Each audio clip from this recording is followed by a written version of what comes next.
Hola, ¿qué tal? ¿Cómo estáis? ¿Cómo va todo? Bienvenidos a mi canal de YouTube de nuevo. ¿Qué tal va todo? Aquí volvemos con un nuevo vídeo de la sección de aprendizajes. Dentro de la sección de aprendizajes, la semana pasada comenzamos con los vídeos del análisis de los entrenadores de primera división respecto a su liderazgo y gestión de equipos. Que empezamos con Michel, con el entrenador del Girona. Una sección donde queremos, o un área de la sección donde queremos, pues a través de analizar a los entrenadores, aprender un poco de cómo lideran los equipos según lo que podemos ver. Y lo que decía, la semana empezamos con el Girona. Como os comentaba, la idea sería empezar por el orden clasificatorio. El Girona estaba primero en solitario, empezamos con Michel. Ya está colíder el entrenador que traemos esta semana, que es entrenador del Real Madrid, Ancelotti. Estuve pensando si hacerlo con Xavi, porque ayer en un momento determinado en la Champions iba 1-0 ganando el Oporto y dije, no sé si a Xavi le va a quedar mucho tiempo, igual tenemos que hacer primero el de Xavi y luego el de Ancelotti. Pero bueno, luego remontaron y creo que por lo menos un par de semanas más a Xavi le aguantarán en el puesto, así que vamos con Ancelotti, que como decía que ya está colíder. Ya os dije, me repito, que la idea sería hacer un poco por orden clasificatorio los entrenadores, aunque a veces o en algún momento no lo hagamos así, pero bueno, en principio la idea sería mantener eso.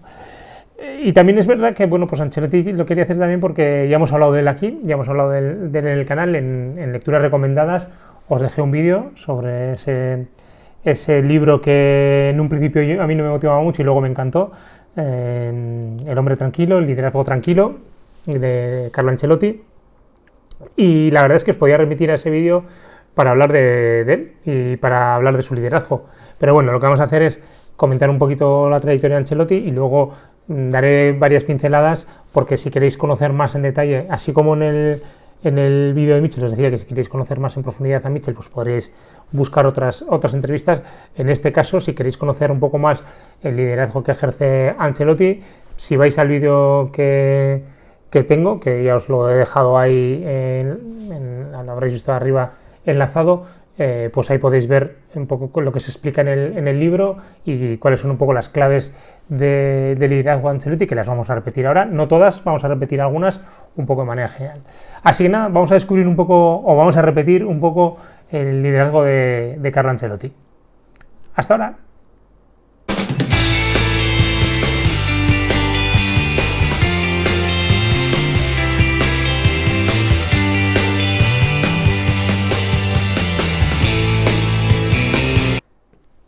Bueno, pues vamos a analizar a Carlo Ancelotti, actual entrenador del Real Madrid, colíder de la Primera División. Como Michel y como muchos de los entrenadores que vamos a repasar, pues es futbolista profesional. Ya hemos hablado de la endogamia del mundo del fútbol en ese sentido, con parte de su explicación. No vamos a volver ahí, así que eso está explicado en el primer vídeo. En el vídeo que os comentaba del libro, pues yo creo que no hablamos tanto de esa primera parte más familiar de dónde nace y cuáles son sus orígenes, que creo que es importante en esta parte como entrenador. Carlo Ancelotti nace en Riolo, un pueblito de la región de Emilia-Romana, cerca de la Padania. Nace en el año 59, tiene 64 años. Y bueno, nace en una familia de campesinos, de agricultores con algo de ganadería, de vacas, que se dedicaban al queso. Su padre alquilaba un terreno para poder dedicarlo a sus vacas, y que luego vendían esa leche para venderla, para hacer queso, que era un poco que es la zona del queso parmesano, ¿no? Y Carlo Ancelotti habló mucho de su padre en el sentido de, bueno, pues la admiración que le tenía en cuanto a, bueno, pues aparte del trabajo, del respeto que tenía sobre las personas, ¿no? Y esto sí que luego se ha extendido mucho a su forma de ser, a su forma de entrenar con los jugadores, ¿no? Yo creo que, como hablábamos con Michel, pues Michel de Vallecas, algo que define, pues a Carlo Ancelotti, el hecho de venir de esa familia, una familia unida, una familia dedicada a la ganadería, con la dificultad que eso conlleva de sacrificio, pues al final pues le definía, ¿no? un Carlo Ancelotti que desde muy joven se va a vivir fuera de casa en contra de la opinión de su madre para poder jugar en el Parma, va muy jovencito y al tener que mudarse de donde vivía, pues va a vivir a un monasterio con los salesianos, donde, bueno, pues Carlo Ancelotti recuerda que fue una época difícil salir de su casa, donde su abuela y su madre le hacían todo, a ir a un sitio donde él se tenía que hacer todo, se tenía que responsabilizar de sus quehaceres, y además con unos horarios, con una disciplina que, como decía, fue difícil, pero que luego lo agradeció mucho porque, bueno, pues que la ha hecho ser responsable, ¿no? en ese sentido.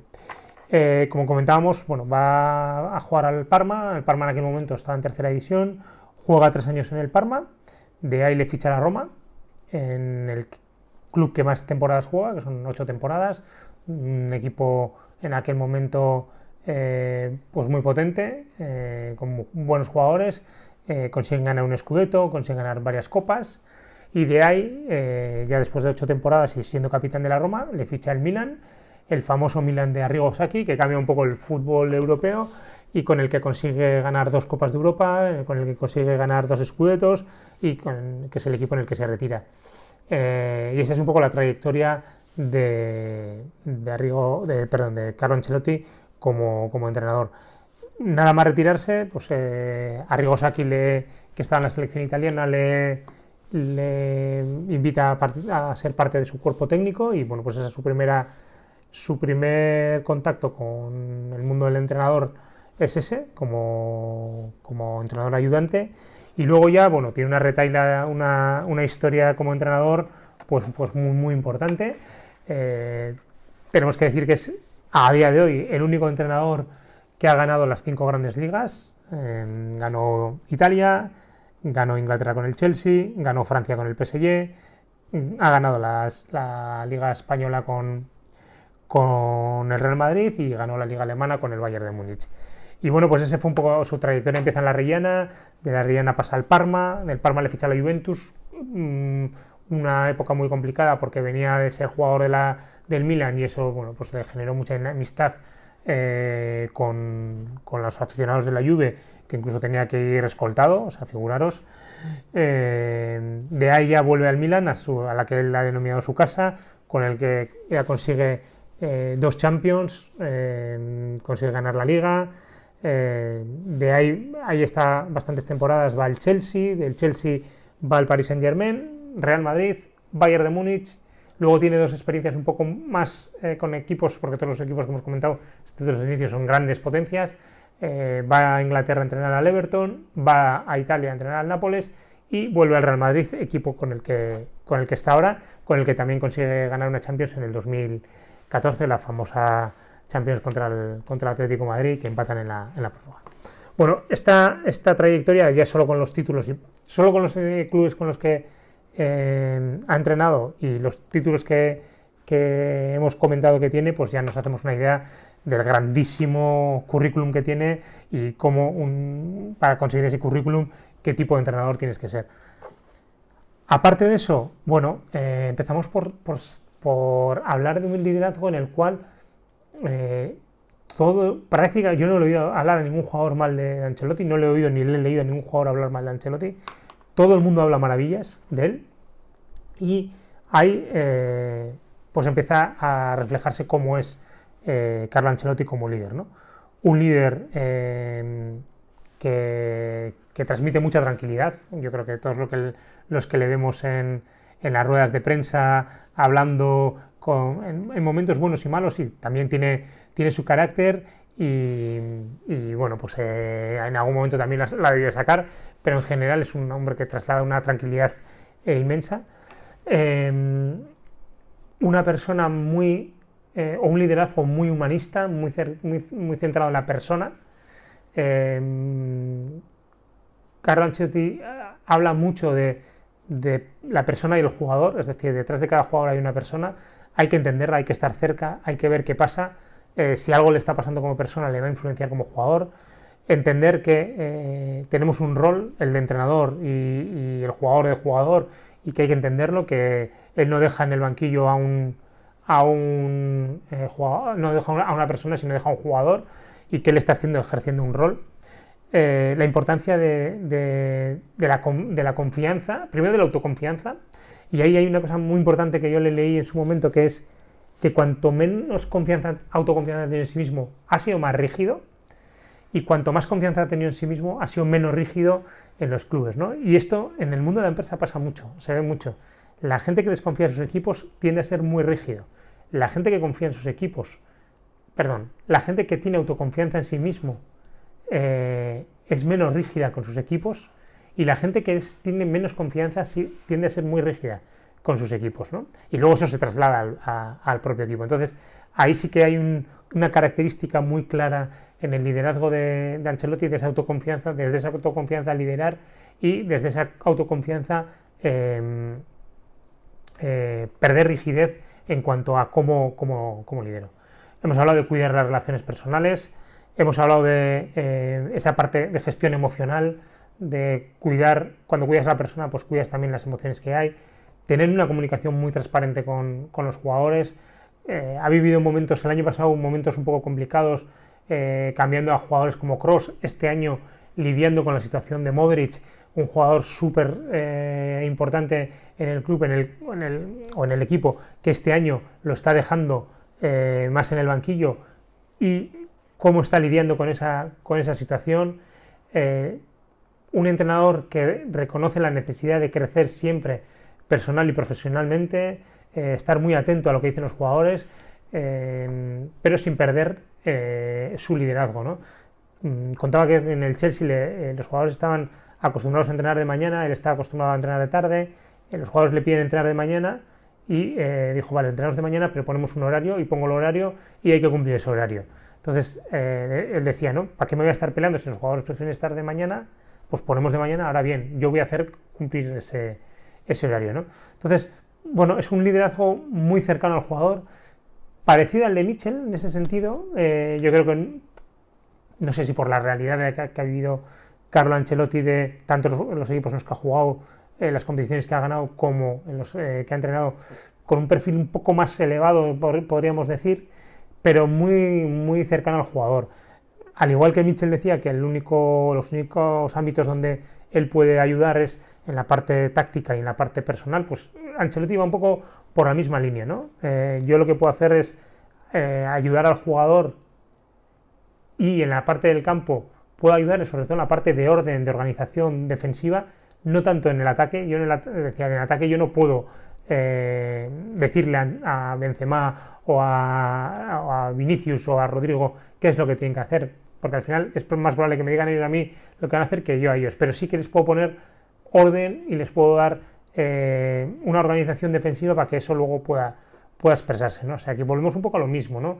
Al hecho de cómo puedo aportar yo al jugador desde mi rol para que haya cierta tranquilidad y que ellos puedan luego exponerse.